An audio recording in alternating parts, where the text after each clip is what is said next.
మార్చినప్పటి నుంచి అసలు వాళ్ళకు ఏమాత్రం కలిసి రావట్లేదని అనిపిస్తుంది. తెలంగాణ రాష్ట్ర సమితిని భారత రాష్ట్ర సమితిగా మార్చారు. మేము మొత్తం దేశానికి విస్తరిస్తాము.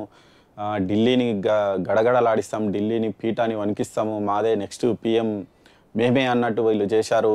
మహారాష్ట్రలో పెద్ద పెద్ద ర్యాలీలు, ఇక్కడి నుంచి మహారాష్ట్ర వరకు పెద్ద కార్ల ర్యాలీ.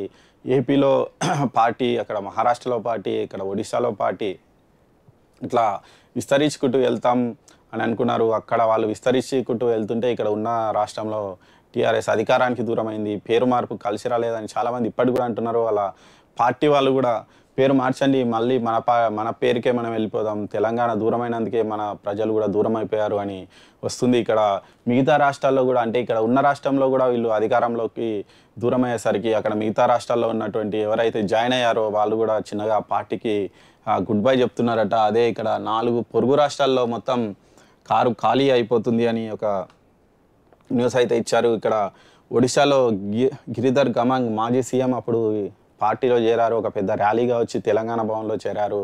ఆయన రాజీనామా చేశారట. మహారాష్ట్ర లీడర్లకు నో అపాయింట్మెంట్స్, మహారాష్ట్రలోకి వస్తా, మేము సర్పంచ్లు గెలిచినాము, అది గెలిచినాము, ఆ బార్డర్లో ఉన్నటువంటి వాళ్ళంతా మాకే మద్దతు పలుకుతున్నారని వీళ్ళు చాలా పెద్ద గొప్పలు కూడా చెప్పుకున్నారు. కాకపోతే ఇక్కడ మహారాష్ట్ర వాళ్ళకు కూడా అసలు ఇక్కడ అపాయింట్మెంట్స్ ఇవ్వట్లేదంట.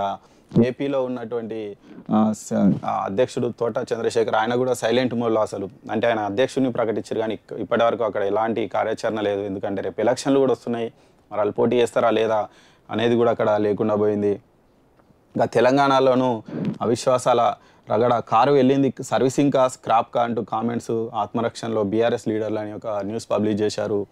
అక్కడ తెలంగాణలో కూడా మున్సిపాలిటీలు, కార్పొరేషన్లలో ఆల్రెడీ అవిశ్వాసాలు ప్రారంభమైపోయినాయి. బీఆర్ఎస్ మున్సిపల్ చైర్మన్లు అందరూ కూడా ఒక్కొక్కరుగా పదవి కోల్పోతున్నారు. ఇక అసలు మాది సర్వీసింగ్కి వెళ్ళింది అని కేటీఆర్ చెప్తున్నారు, కానీ సర్వీసింగ్కి వెళ్ళలేదు, స్క్రాప్కి వెళ్ళింది అని కామెంట్స్ చేస్తున్నారట సోషల్ మీడియాలో. తెలంగాణలో బీఆర్ఎస్ అధికారం కోల్పోవడంతో పొరుగు రాష్ట్రాల్లో కారు ఖాళీ అవుతుంది.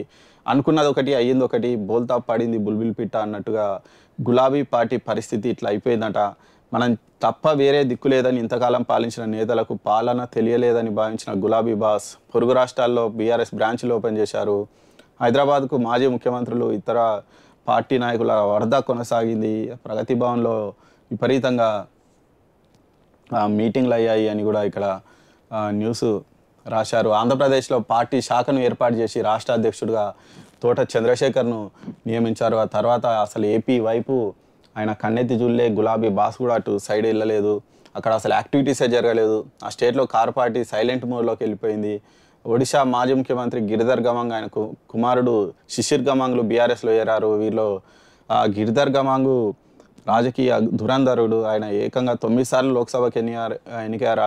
అలాంటి గిరిధర్ గమాంగ్ తన కుమారుడితో కలిసి బీజేపీని వీడి తెలంగాణ అసెంబ్లీకి ఎన్నికలకు ముందు బీఆర్ఎస్ తీర్థం పుచ్చుకున్నారు. ఇప్పుడు తెలంగాణలో బీఆర్ఎస్ అధికారం కోల్పోయింది. ఆయన మెల్లగా కాంగ్రెస్లోకి జారుకున్నారట. ఇక మహారాష్ట్ర లీడర్లు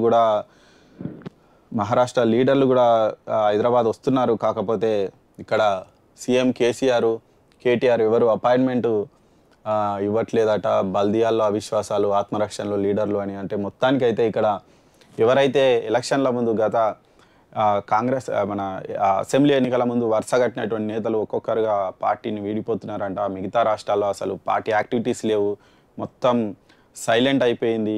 ఆ మహారాష్ట్రలో కాస్త ఊపు ఉంది, కాకపోతే వాళ్ళకు కూడా వీళ్ళు అపాయింట్మెంట్ ఇవ్వట్లేదట.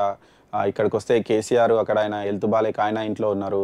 కేటీఆర్ కూడా వాళ్ళకి అపాయింట్మెంట్స్ ఇవ్వడం లేదంట. మొత్తంగా మిగతా రాష్ట్రాల్లో మొత్తం బీఆర్ఎస్ను క్లోజ్ చేసే ఆలోచనలో ఉన్నారా అని ఇక్కడ ఒక న్యూస్ అయితే రాశారు.